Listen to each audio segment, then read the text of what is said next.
Good morning, good afternoon, good evening, wherever you may be. You are tuned in to the Vitamin D with Dawn Dai podcast, and I am your host, Dawn Dai, here to get you excited about your life so that you can live life on purpose and for purpose. And get this, if this is your first time tuning in, welcome. I am so glad to have you. So let me tell you right now, vitamin D is a pun of my name. You know, my name is Dawn, and you get vitamin D from the sun. So I'm here to shed light into your life. And I do this with inspirational insights and conversations with celebrities and everyday people like you and me. Now, I want to be clear about one thing. Now, when we talk about vitamin D, yes, it's about inspiring, it's about being motivational, but it's also about shedding light, and that includes the good and the bad. Because if you want to be better and you want to do better, you got to be able to see better. You can't be saying you want to transform your life and upgrade your life when you're not acknowledging all parts of your life. Can you dig what I'm saying? So I don't need anything other than for you to come as you are, and I need you to receive me as I am. Now, I'm telling you right now on this podcast, I'm figuring out different things about me, so we're going to learn each other together. And I'm going to keep it real with you, or at least try, because I'm human. And we're going to be on this road for a long time, because I told you, vitamin D is my dream. Vitamin D started under a comforter in New York, and I'm in the studio now. You hear me? So when it comes about talking about dreams and what's possible, don't tell me it's not possible. The only reason why it's not possible is perhaps because you don't want it, because you haven't found that relationship in yourself to know what it is that you want out of life. And I think half the time that comes the fact that we have some type of disconnect with that relationship. And I was listening today, and I heard it completely different than I've ever heard it. But I was listening to Whitney Houston, The Greatest Love of All. And I don't know why, but for whatever reason, I always assumed or just subconsciously put that song like she was talking about a relationship with someone else. And she was talking about how the greatest love of all is happening right here inside of me.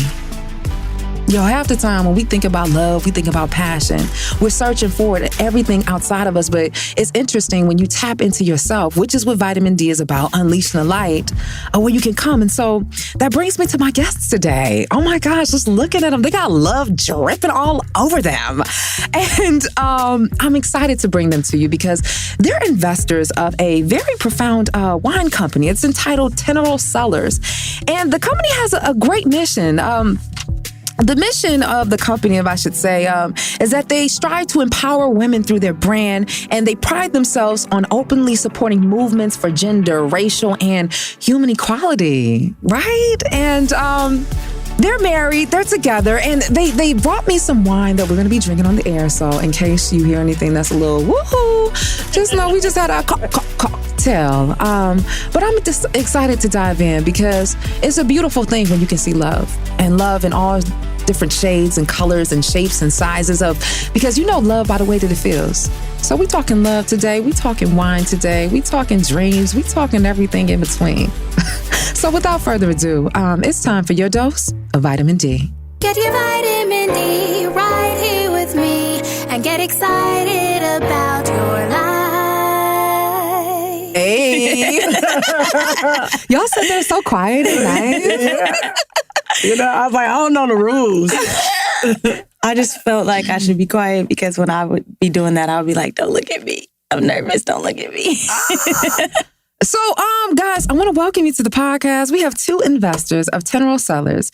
We have Dr. Diandra Bremond and Otesha, you said a middle name, Mosley Bremond. Yes. Bremond. Bremond. There you go. How y'all doing?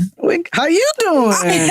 I'm here. Shoot, last time I saw you guys was a couple of years ago at the Classic. Yes. But we met about 5-6 years ago. How long ago was that? Okay, let me tell you, this is the reason why, I just talk about dreams and going after dreams. And then we're going to get to Teneral Cellars, all about what you guys are doing, because we met pretty much kind of like the inception of the Vitamin D with Dawn Dai podcast, because I met you at Brotherhood Crusade. Yeah. And Diandra, or D, what were your position there was? Ooh, I probably was a youth program director at the time. Yeah. So handling the program. So I was a part of Accelerated Radio. It's an online station, and it's founded by Kevin Nash.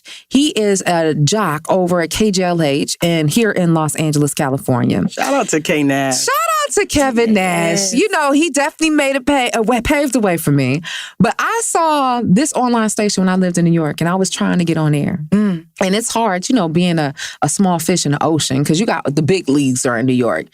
And this was the only online station that I saw that was comparable or doing the things that you would find at a real official station. And that's why I was telling people, like, you got to have a vision for your life, because all I saw was that station, along with the fact that I wasn't employed and I wanted to be somewhere with palm trees. Okay, criteria. So I just said, let me go across the country at the online station. Got to a point because I wasn't working. And I had to pay for my podcast to be on. So I told Kevin Nash, I said, listen, how about I volunteer and teach radio? And can you allow me to keep my podcast? And in the midst of volunteering, I stumbled across Brotherhood Crusade, where you guys had a youth program teaching kids radio. Yep. And then that's where I met y'all. Yeah. And this is pre-marriage, right? Oh, yeah. This is pre-marriage. So it's definitely about... You was my girlfriend. Hey, girlfriend. You knew what it was, though. She was like, just so clear. So I got you guys on here today. Now that everybody knows kind of how we met. So tell us about you. Who want to start? Always. I follow her lead. Okay. Oh my Thank you, babe. You already know where this is going to go. Okay, hello. My name is Otesha Bremond, but I go by OT. OT? Yes. Mosley is my maiden name. I am now a Bremond. Proud to be. Change the last name. Put a ring. Oh, let me see that. Shining, glistening. I haven't seen it. You've never seen my ring? Yeah, you have seen my ring. Compliments of Tiffany. Yeah. Just in case somebody want to endorse me. Listen, make it known. Wow.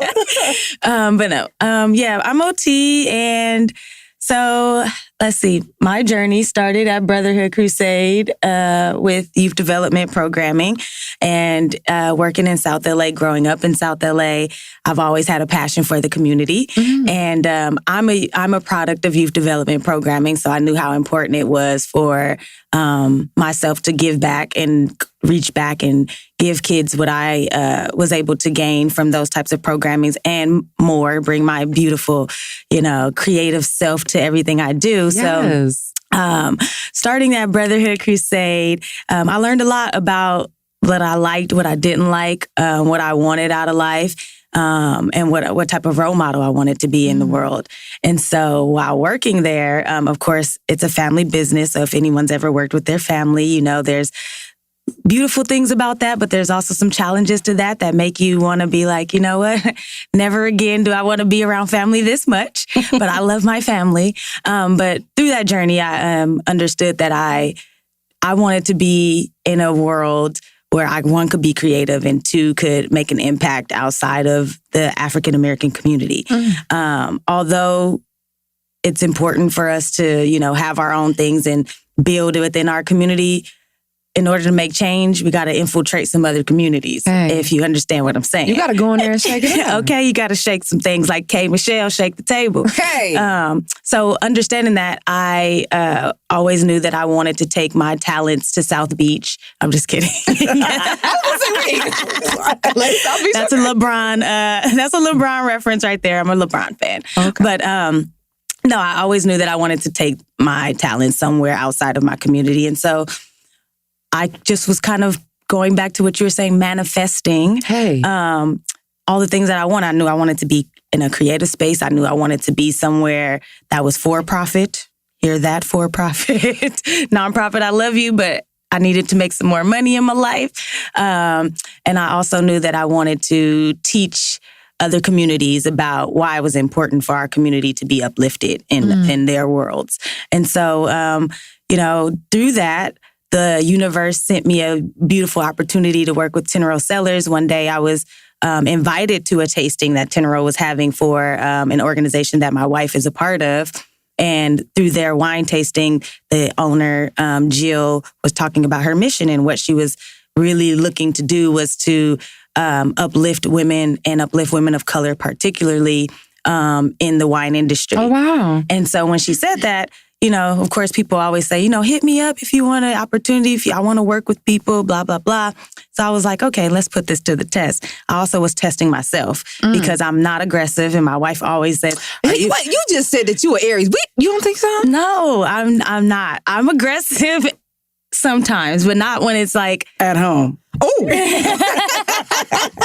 but not, you know, sometimes I play small is what I've learned. Okay. And so it was my time to stop playing small with myself. And so Shout out to you. I put out that energy. Like I hit up Jill, like, listen, I heard you say you were looking to help the community of women of color, and I'm looking to branch out in the world. And she was like, well, let's have a meeting.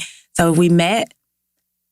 Literally a week later, she was like, I need to work with you. I'm putting you on a consultation. You're going to come on as a consultant. I'm going to pay you a little something. Everything about how she approached me was like, if this doesn't feel right to you, you let me know, because I'm not here to use you. I'm here to uplift you. I'm here to learn and support and figure out how we can make this a synergistic relationship. And so that was October 2020. And now, what is it? March this year, I've been hired on full time with Teneral to become their director of community partnerships and experiences. So from October to March, you know, putting in a little energy and putting in more work, I've been hired on, and now I'm here to, you know, really bring more women behind me. So. Okay. Yeah. You've been with this since the inception of Teneral Cellars. Well, it's been established. It started at the beginning of COVID. So by the time I got there, it was about 8 months, 6 to 8 months in. Okay. So yeah. That's pretty awesome. Congratulations. Okay. Thank you. That's OT right there. Let's talk to wifey. You got a job. Doctor. Yes. Dr. D. Doctor. That's what they called me in a few rooms. She's so swaggy in there. Like, it's like, stop dripping all over the studio, please. Gas me up. Wait. Happy belated birthday. Thank you. You guys just returned back from amazing trip. Yes. did. Celebrating you, but Celebrating her first. Oh, right? both of you guys. Okay. Celebrating us. Our anniversary is July 5th, and then my birthday's the 6th. So it's always, you know, forget 4th of July. What to the slave is that? It's all about us. We celebrate every year. And we got out to the motherland this year. Yes. Forgive me if I'm a little tired. We still dealing with a little jet lag, but it was beautiful. Oh my gosh. Yeah. I saw the pictures online. I was in Kenya too. Yeah. And Masamara. Yeah. We gotta talk about the what you call it? Giraffe Giraffe Manor. The safari. I didn't go to the Giraffe Manor. We didn't go to Masamara, and we both. We're going back. Yeah. 2 years. 2 years. So you should come with us. I've already booked again at Giraffe Manor in 2 years. I got to. Was that amazing? It's my favorite place in the world. I did kiss the giraffe, but because they You kissed the giraffe and you liked it? I did. I was like, oh, your tongue is long. You can reach a lot of stuff. Sorry, That's what she said. A mess. Well, happy belated. That's one heck of a way to celebrate. Yeah, absolutely. So tell people, who are you? Who am I? It's hard to follow Miss OT. Oh, come on, Doc. Oh, here you go. No, so I am just D to my friends and family. I hail from Cleveland, Ohio. If you Midwest? know me, you know me. I rep Cleveland super hard. But my dad lived in LA. So I was one of those kids who went back and forth. It's easy to say bi-coastal, but Cleveland isn't on the coast, whatever. My mom and dad split. And I always say that I benefited from that split. I think everything is ordained. If you've been to Cleveland, it's like South LA times 100. It's really poor, not a lot of opportunity. It's dark and rainy. It's a hard place for you to dream.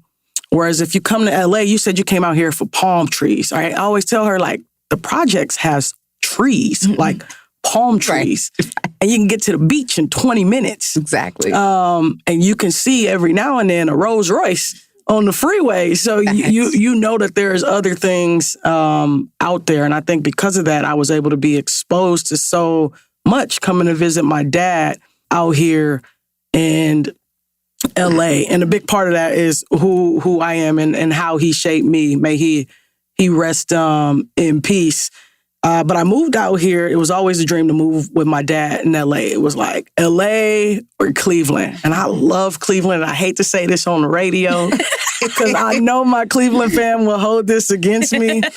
But there's no better place, I think, in America to live than Los Angeles. And I wanted to move with my dad. And unfortunately, I didn't get that chance. So I said when I went to college, I was going to move to LA. I moved to Charleston, West Virginia. I was going through some shit.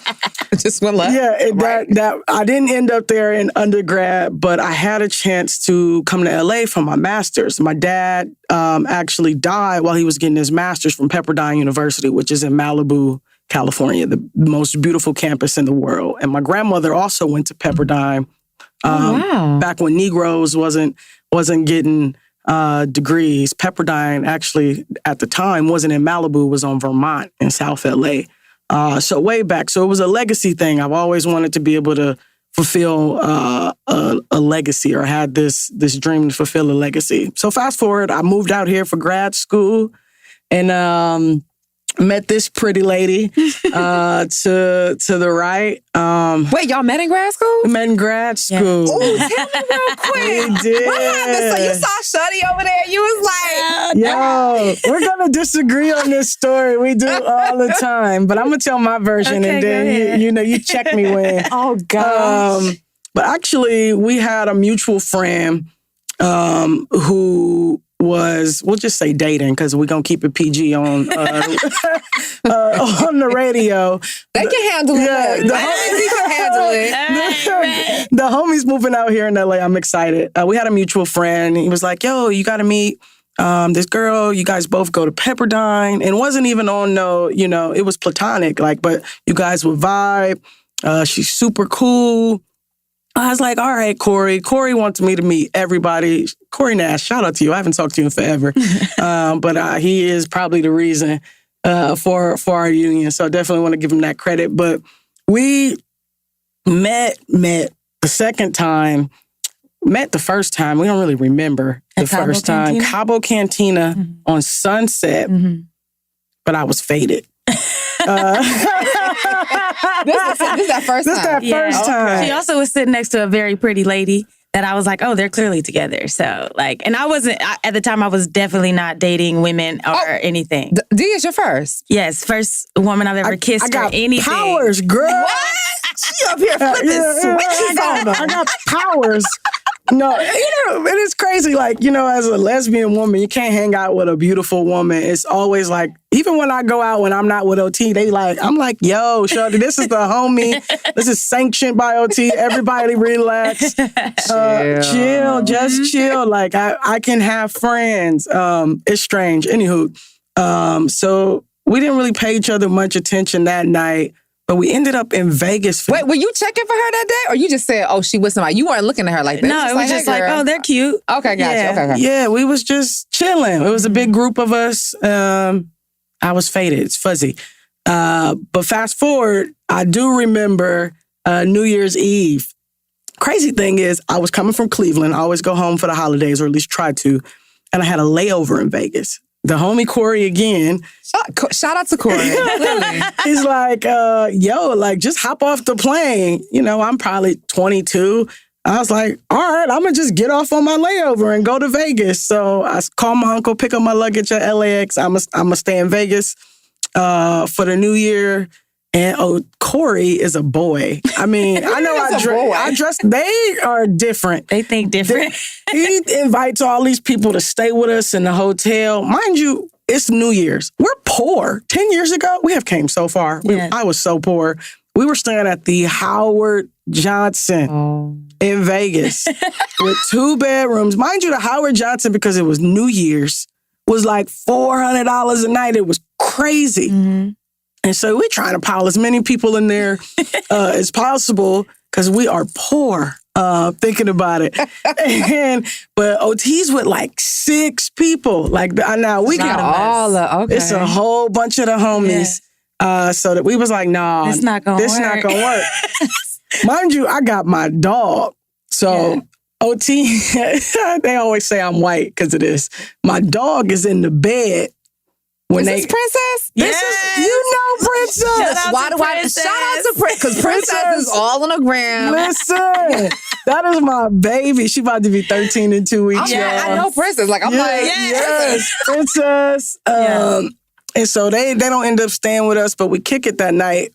We pour, right? So Diddy's having a party. We like, all right, we're going to go to this party. Diddy throwing this party at the Luxor. And then it's like a $50 cover. So, and then it's a line on top of that. So we like, well, how about we hang out at this lobby outside of the club, drink, kick it with the homies. And that's what we did. We didn't go party with Diddy. And OT, she's a talker when she is drunk. Woo! She will talk your ear off. I'm an only child. Sorry. Me, not so much. I'm surprised that I'm talking this much. And she's like, she's with a person that she finds attractive who's a woman. She's like, yo, I don't understand why this girl, she doesn't, like me. Wait, hold on. You just said that you weren't. Oh, okay, I'm confused. Okay. Yeah. I was with a group of women because all my friends have always been lesbians. Okay, so you just didn't step it. Okay, Yeah, I was the friend that, no, for real. I was like, I don't like girls. Like, I don't know what y'all talking about. Like, absolutely not. But she wore Doc Martens. Okay. Was that the indicator? Yes, absolutely. That she swears. This is before like they're a hit. Like they're like, and I hate this word, they're like dyke boots. But it's like, forgive me to like all my community, but it's like, yeah, duh. Anywho. Wait, Jeremiah, he's up here shaking his head like, like, duh. She would not, you wore those every day now that I think about it at the beginning. Yeah, okay. Dang. Okay, so hating on my boots. she with this girl that she find attractive, so she's tipsy right now. So she's talking so much. So she like, why isn't this girl checking for me? Yeah, why is this telling girl you this? telling me? And I'm like, come on. The crazy thing is I had just got out of a relationship, so I was like, listen. And I'm high as hell that night. And this is back when I was wild at 22. But I was like, listen, you know who you start your New Year's with is who you gonna end your New Year's with. And Pippin starting the game. But I honestly was throwing a lob, I thought, for this girl. And so I winked at her. But this girl, has more of a feminine presenting or masculine presenting? So what do you like to call her? What we like to call stems in our community. So it's like she's not quite a stud, not quite feminine. So it's like she would be like us middle. married together as one. Yeah, she's like in the middle. So she's like so not androgynous. That's a good word for it. Androgynous, yeah, like, we'll go with that. She probably will wear a bikini where I ain't putting on no bikini. Yeah. I mean, and still be like, yo. I don't get it twisted because you'll get all this real woman's body. But I ain't putting on no bikini. Yeah, she don't wear panties. So. Yeah. Okay. For clarity. Yeah. My briefs are polo. Yeah. So I look back and then she told the homie Corey again, like, hey, your friend is cute. That's where it always starts. I was like, yeah, your friend is cute. You should tell her to holler at me on Twitter. This is so stupid. So I sent her, what do you do on Twitter? You tweet. No, but I DM'd you. Damn, it's been a minute. Yeah. Like, yo, what's up? The homie said, I don't think I said that. I'm sure it was. This is after the trip. The next day. Yes, the next morning. So y'all still out in Vegas? Yeah. New Year's hasn't happened yet. Yeah. New Year's happens. Yeah, we had Happy New Year. Yeah. Nice to see you. And that's when I went and told him because we're separated now. Gotcha. He said our New Year's. Because I got to go back to the Howard Johnson. We just stayed at the Ritz in Cairo, baby. We done grew up. But yeah. That's dang, yeah. I hit her on Twitter and we were supposed to go to the Clippers game. This back when the Clippers sucked so bad Nobody wanted to. Nobody wanted to go. They would give Brotherhood Crusade like hundreds of tickets. Like, y'all want 300 tickets for the night? Like, come on. So I'm like, cool, So that was her, that's what she would use for the ladies. You want to go to a Clippers game? For the record, I have never invited anybody to the Clipper game, but so I invited her to the game. Like, you should pull up to the Clipper game with me. She's like, cool, we have plans, meet you at 7 in front of the Magic Johnson statue.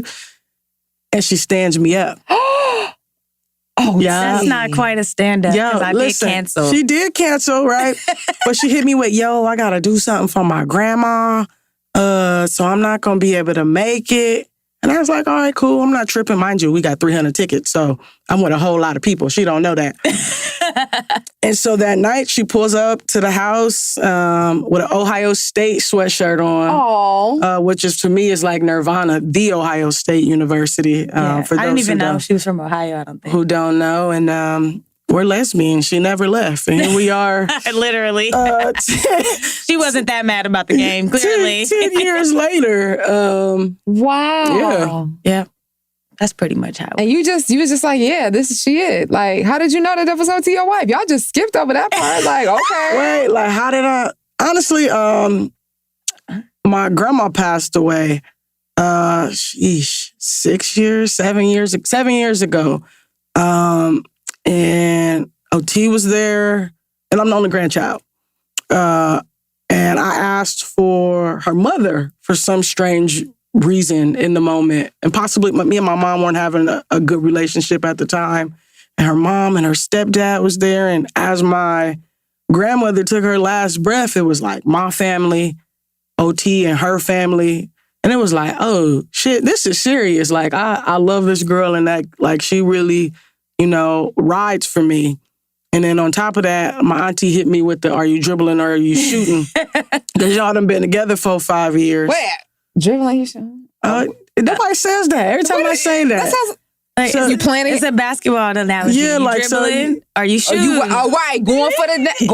What you doing? And I had always gave myself like a monetary number, like, I'm working on box checking and therapy. And I was like, this is it. I'm pull the trigger. And I asked her mom, asked her dad. Oh, wow. And here we are. And they was like, of course. And we got married 5 years ago. Yeah. A week ago. Yeah. Wow. Love. Now, was your family openly and accepting to everything? Not at first. And more so, I think, because I was secretive about it, was more the issue. Like, wait, you've been talking to somebody or dating someone for this long and I'm just out fighting out. But when I initially told my mom, she hit me with, she was devastated, which really hurt my feelings because I'm an only child. And, but literally, she said that to me. And I was like, well, you're going to have to figure out what your devastation going to be because you got to figure that out. And I left. And literally probably an hour later, she called me like, I want you to know I support whatever you do. Aww. I love you, all that, kind of thing. So, yeah. And my dad actually caught us in Vegas once before my mom ever knew. Because what do you mean he caught you guys? Caught like what? So my dad, her god sister, and my dad's a cop. They went to the academy together, but we didn't know that. So one day she hung out with us, and then one day she was with my dad, and she was like, I think I know your daughter. And he was like, oh, really? She's like, yeah, I think she's like talking to my god sister. But my dad never said nothing to me. So at the time, we were going to Vegas for like a fun trip, and this is when the Baker to Vegas, that the cops run from Baker to Vegas. It's like a marathon competition thing. Okay. So they always come down and all the cops descend on Vegas.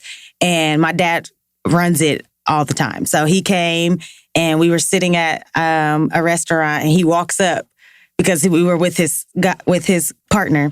And so he walks up like, hey, how are y'all? And I'm like, hey, scooting over like, and he's like, I already know like what it is. And he's like, I don't care. My dad's like my best friend. So my mom can't hear that. Erase that. No, just kidding. edit. Delete. Yeah. But yeah, my dad's super cool. So he was he was fine. My stepfather, everybody was pretty much good. Yeah. Okay. Yeah. Okay, so it was even love covering over that. Oh yeah, I'm the love child in my family. Really? Yes. They call her a fairy. My wife is a true fairy, and she sprinkles fairy dust over everyone. That's what me and her mom joke about. Like, she done hit you with that fairy dust, D. She like, okay, whatever you like. She's so spoiled. She hits you with some dust and flies away and gets whatever she wants. No. I ain't mad at you because, girl, I see you out here. I'm like, you better catch OTV out here traveling. You be all here drippy. I try. You guys, yeah. Thank you you. look good. Thank oh my you. gosh. And since we're talking about love, I guess we need to go into the package that you guys sent. Yes. Okay. Let's talk about the love is love. Let's talk about the love is love. So I got this. Oh, awesome she didn't even open I didn't open it because I wanted We got to an be official a YouTube moment. unboxing. Yes. I'm like, I hope it's the right bottles. I guess we're going to find out. It's some good wine. I was going to say, as long as there's some bottles in there, that's all that matters. Well, I guess we'll find out together. Yes. I had to keep here because I wanted to go in there. And I was like, no, I'm going to wait. I love it. Wait. So, So yeah, you're unboxing I'm unboxing. Oh, nice. our Love is Love collection, hopefully. So yeah, that's This is that's the bag. Okay, Yes. so love is love. Oh yeah, okay. So far, so Yeah, good. so far, so good. So The far, so good. Swarm, Yes. It's not just a club, it's a movement. Yes. So the Swarm is our version of a wine club. You just like any other wine club, you join like a 3-bottle, 6-bottle wine club, preferably 6 bottles. And every release you get exclusive content, and you get, of course, first dibs at all the wine.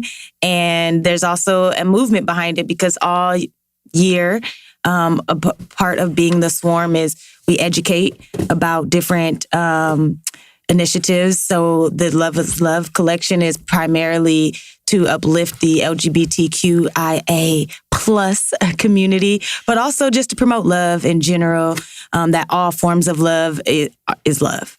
I love that. Yeah. Love and love. I love that. I love that. Because you can have a little drink and still get educated at the same time. So you don't have to be Exactly. all in one area. Stop. I want Exactly. to put you in a moment. You drink, you over here. Can we just blend? Yes. Oh, let's talk about these blends. Yes, let's talk So about- we got the Love is Love collection. Okay, this is Sip with Purpose. the Pride. Yes, so this is our Overflowing with Pride Barbera. It's a red blend. Barbera is, most people have never heard of it, especially if you're not like super into the wine world.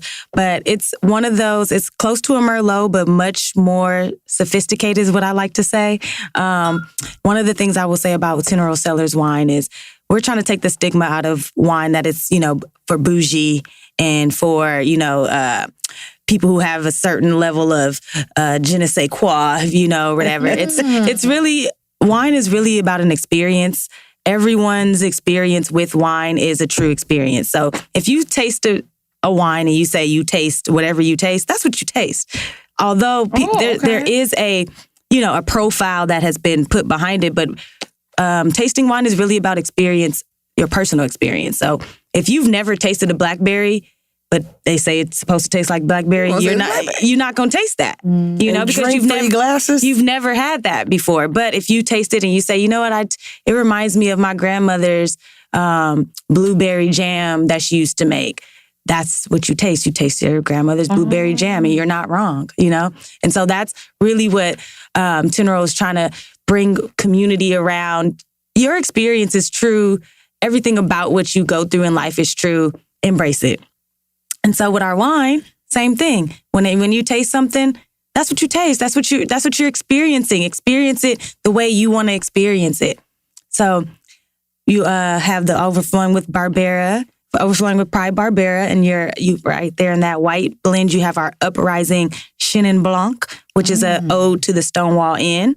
We'll talk about that. And then you also have our which one is that? The Merlot. Yes, that is our Merlot. And that is a take on our Dragonfly. Which is also the logo. Yes. So the Teneral is literally the stage that the Dragonfly is in right before it blossoms. So it's like the grit and grace of transforming into your full power. Teneral! Yes. Yes. And I'm looking at the words. It says always being, always becoming. Absolutely. It's just right now. Like I'm Dawn. I'm gonna always be Dawn, but I'm becoming more. Always. Hey, yes. vitamin D. Yes. Get excited about your life. Yes. And a lot of our, every release we do a special pairing on the back. So most people pair with food, but we pair with experience. Oh. So Maybe we can do a little bit of that. yes. Yeah. So if we're going to try all of them, I'll say start with the Chenin Blanc, the light one first. I'm going to hand this over to Jeremiah so he can open this. bust that open for us. But yeah, let's talk about Stonewall since that's the one we're gonna. Well, let's talk about this too. Also, Teneral. Yes. It's you did explain it's the stage for the dragonfly. Yes. Right before, but then on the back it has an adjective. It says Teneral is the act of claiming your power within to transform the world with the grit and grace. Yes. What does that mean to you? Oh, I love that. For me, it really means. Wait, why D? Wait, hold on. You know they love each other so much. Wait, so OT is about to describe it. I just got, in case you're not watching this and you need to see it. Yo, OT opened her mouth, right? Yo, D she stood, she sat up, and then her arm just immediately went over to her baby. Like, what does it mean to you? It was so cute. Okay, I was like, I love that. But for me, Teneral, in the expression of self, no matter what stage you're in, and embracing that stage of who you are, but also understanding that you have room to grow.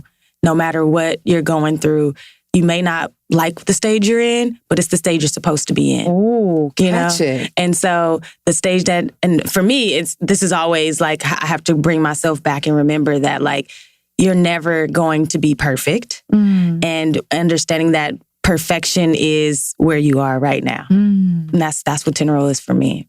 Right, because it's the timing of everything you've experienced. Absolutely. The timing and the now of everything you choose to be, but it's what you are. And I guess that's why I had to even talk about in the intro when I talked about Whitney Houston, The Greatest Love of All, about finding that in yourself, knowing who you are, because it's a thing where you know who you are, you know what you stand for, you know what you don't. Absolutely. I'm not going to be shook by whatever this definition or whatever this box, because I know who I am. Yep. And one thing I talk about all the time, I mentioned this on a couple of episodes before, from Red Table Talk, Gammy. She said, and it just stuck with me, she said, no one can beat you with your own truth. Well, if you are in the sense of having that relationship or that love with yourself, what is your truth? Absolutely. And you know the truth by the way that it feels. The very thing that you said, instead of pairing food, we're pairing experiences. Absolutely. Absolutely. Oh my gosh, shedding light on the wine. And I just love the dragonflies because they're represented in so many colors, and it's like a full spectrum. Absolutely. Nobody is missed out because you blend the colors, you create something else,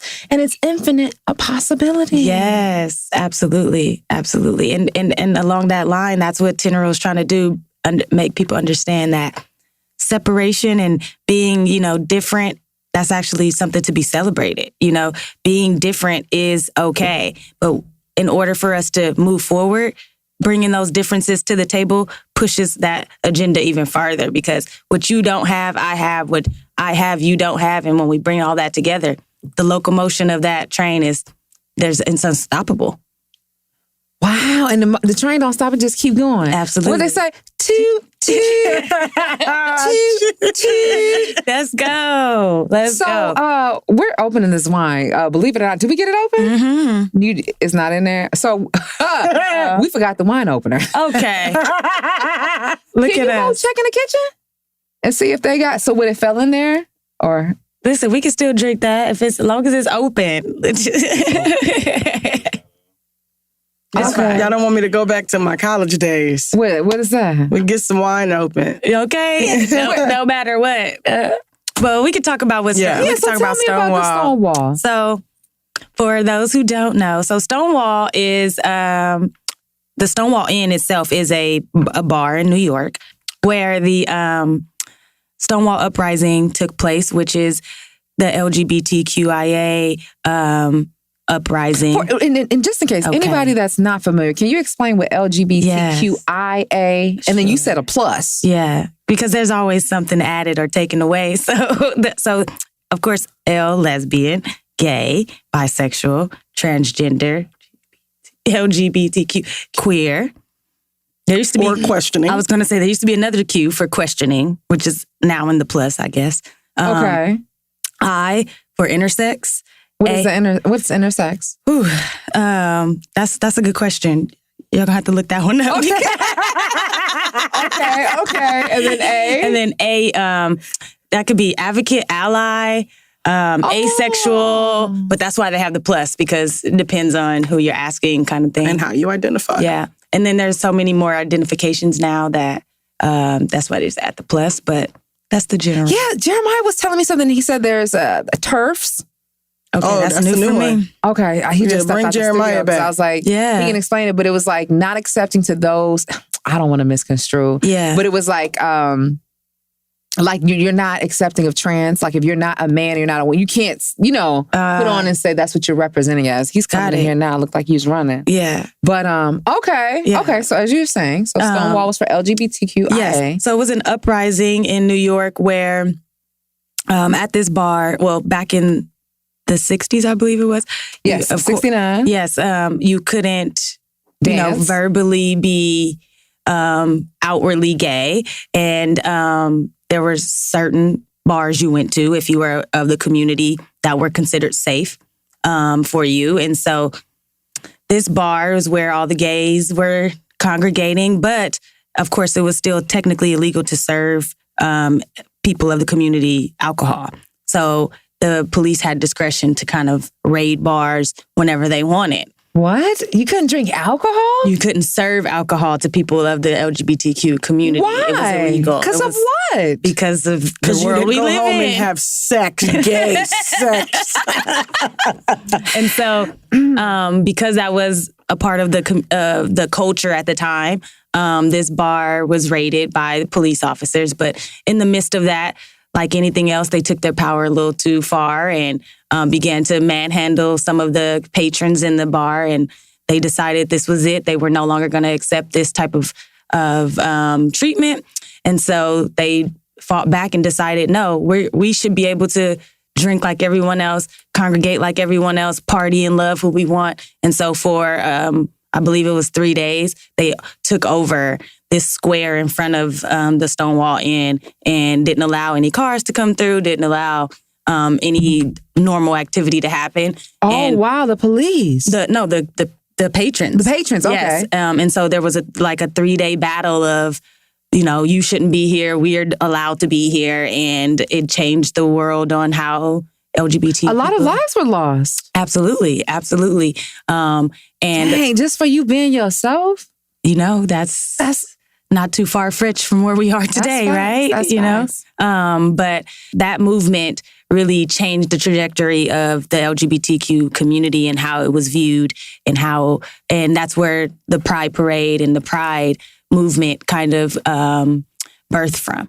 And so really? in celebration of Pride, we gave a nod and an ode to Stonewall Inn of where that whole movement kind of started. And now, were you familiar with everything going on, or once you got involved with Teneral, that's what kind of really broadened that, Absolutely was unaware of Stonewall, personally, even as a person of the community.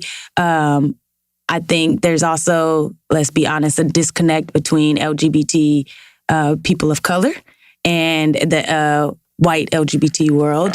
Oh, which I want to talk about that. And so I think Stonewall is typically talked about in the world of white LGBTQ people, which is why I had never probably heard of it. Although one of the pioneers in that movement, Marsha P. Johnson, is a Black trans person. And very, very known. Absolutely. And a lot of people don't know that the Stonewall uprising is allegedly started by another Black trans person who was a hit during this, and they're the person that said, basically, let's get this started. We're not taking this anymore. But the movement, of course, like anything else, gets convoluted with other people's stories of what happened because no one actually knows the official story of who started it.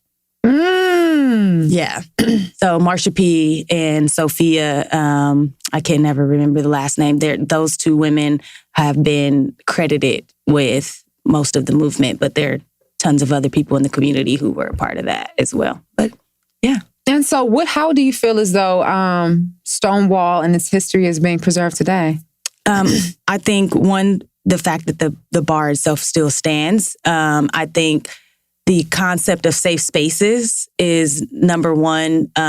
What comes out of that for me, a part of the $10 for every 3-pack that we sell for our Love is Love release goes to the Stonewall Gives Back initiative, which is basically an initiative to provide more safe spaces for LGBTQ people within the restaurant industries.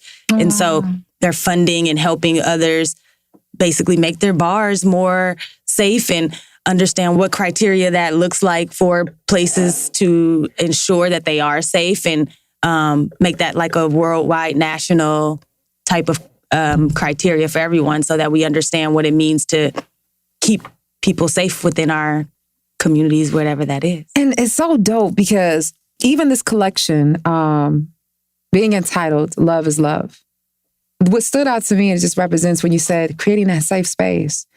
They say home is where the heart is, right? Mm-hmm. You go home when you want to be safe, when you want to be comforted. So creating that safe haven, like, that's a beautiful thing because I think about just as I matriculate my career in life, I want to feel like I'm safe, whoever I'm with. Absolutely. And safe means comfortable. Safe means even that uncomfortable of knowing I'm growing into something, but knowing that I can be everything that I am right now. Absolutely. Oh my gosh, let's cheers to Stonewall. Yes, cheers to that. Yes, uprising. Well, Jeremiah, since we got this situation, let's get these started. The Stonewall. Cheers to Stonewall. And Teneral. Okay. Yes, to Teneral.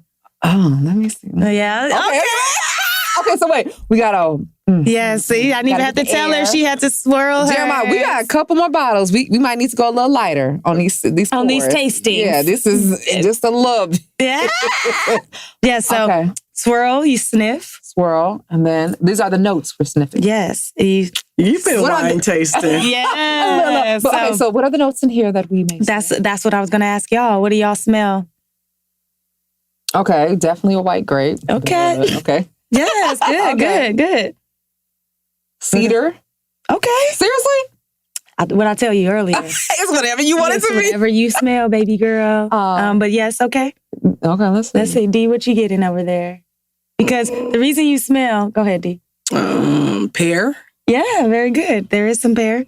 I'm getting some like melon over here. Oh. The reason you smell is because 80% of what you taste is what you smell. And so in wine, the reason you swirl it, one is to aerate and let the smells really come up out of that. That's why different glasses are shaped different ways for different varietals. But that helps what we call volatilize the esters. I know, girl. Why you sound really? She legit. Notice I ain't saying shit. I'm like, yeah, keep talking. And then you smell and then you taste and that's how you want to experience every glass of wine. So I also tell people always smell before you sip. Every sip. Absolutely. Not necessarily every sip, but the first before you start, absolutely. And never judge it off the first sip. Give yourself at least 2 or 3. Because your palate has to coat itself. Yes. So you got a job. Mm-hmm. And so why did Jill say she started this? Just exposing the conversation? You know, oftentimes they say like we do things based on something that we need support with or something to say or exonerate ourselves. Is that the case with Jill? So Jill is an owner in some other wine companies. And being a woman in the wine industry, she found that there was not a lot of room for women in the industry. And she didn't necessarily agree with how women were being viewed or not uplifted in the community. So now, when you say community, the LGBTQ? No, the wine community. The wine community, okay. Yes. And so before she started this, you know, she realized that 70% of the wine sales are to women, but yet the industry makers don't reflect that. None of them are women. None of them are being even looking to hire women in places that we should be when we're the people who are buying all the wine. Right. On top of 0.01% of wine makers are of color, African Americans particularly, men and women, which is... But y'all investors though, right? Hello. Hello. Hello. Hi. Hello. I guess I can talk now. So she's the numbers person. So when she decided to start this because she just really wanted to uplift women. So with that, every level of our wine is uplifting women. So the wine maker, the bottles, the company who makes the bottles is a woman-owned company. Wow. The person who makes the labels is a woman-owned company. The chef who makes all the pairings for our food recipes are all women. It's very intentional. At one point we had a woman who we were working with who we found out was not aligned with a lot of the things that we were doing because she married someone who was not aligned. Mm-hmm. And we had to let her go because although she was a woman, she still was not aligned with what we were, our vision. And with that, everything we do is really intentional. We are trying to hold each other accountable as women. We want to see women win. We want to ensure that women understand what it looks like to do good business with women because, we were not taught to uplift each other and support each other. Exactly. And so we can definitely be successful together. And we want that to be shown with this model. And, first of all, I don't know if I knew I was about to get all this, but, just vitamin D, just shedding light on that and you shedding light on intention. Mm-hmm. Because that's why I feel like, even when I'm talking about how I came about with this podcast, intentionally putting one foot in front of the other. Like the first thing you said you had all these criteria coming out to LA because I wanted to be intentional. Yep. And I always tell people that whether like how you're saying you're intentional with your wine, you have to be intentional with your dreams and your life. And I say sometimes you have to treat people like you have a white outfit on. Some people and everybody can't get too close. Or at least if you do, I got to see where you're coming from. And it supports the whole notion how birds of a feather flock together. Yes. And how even who you associate with, that stuff gets on you. And it's not about me not loving you. It's just about me loving me more. Absolutely. And I have to be able to give from my overflow. And shout out to Jill for protecting her dream and her brand. That's Absolutely. dope. Absolutely. Yes. 𝘲𝘪𝘶. Get out here at 𝘲𝘪𝘶 on Instagram. Woo, woo. You heard the plug. You heard the plug. So while we're talking about how women is so important, I noticed this, two things. You guys are donating money after every 3-pack that's sold, $10. Yes. But what is this women, but you're spelling it with an X? What does that mean? Actually, I'm happy you brought that up because in our learning, we no longer use X. We are removing that because we were educated by some women of the LGBTQ community, particularly the trans community, that checked us on feeling that using the X excludes other women, actually. So originally, we used it because we thought it was an inclusive word. We thought by putting the X, we were including all communities of women who didn't identify with whatever spectrum that was. And through further conversation, we found that it actually is less inclusive because it says that you are separate. You are different than any other woman who identifies as a woman. And so they asked us to not use the X anymore. And so we are changing all of our wording, all of our labeling. Anywhere we have X, we're taking that off because we too are learning. We're too always becoming. And so listening to our community, we are now, taking heed to that and ensuring that we make sure everybody feels included. It's so interesting. And I talked to Jeremiah about this because he's really, has really shed light on the LGBTQ community, just how to reference things, how, representing cisgender and what does it mean to be presenting as such. And it's like, on one end, and maybe you can shed some light on it. Like, I don't do labels. I don't like labels. I mean, that's just me personally because it's like, I'm not happy all the time. So, you trying to define my state, but it seems as though like while everything is trying to be, or not trying, everything is presented to be inclusive, it's like everybody wants to be separate. But I guess it's because everybody deserves a voice.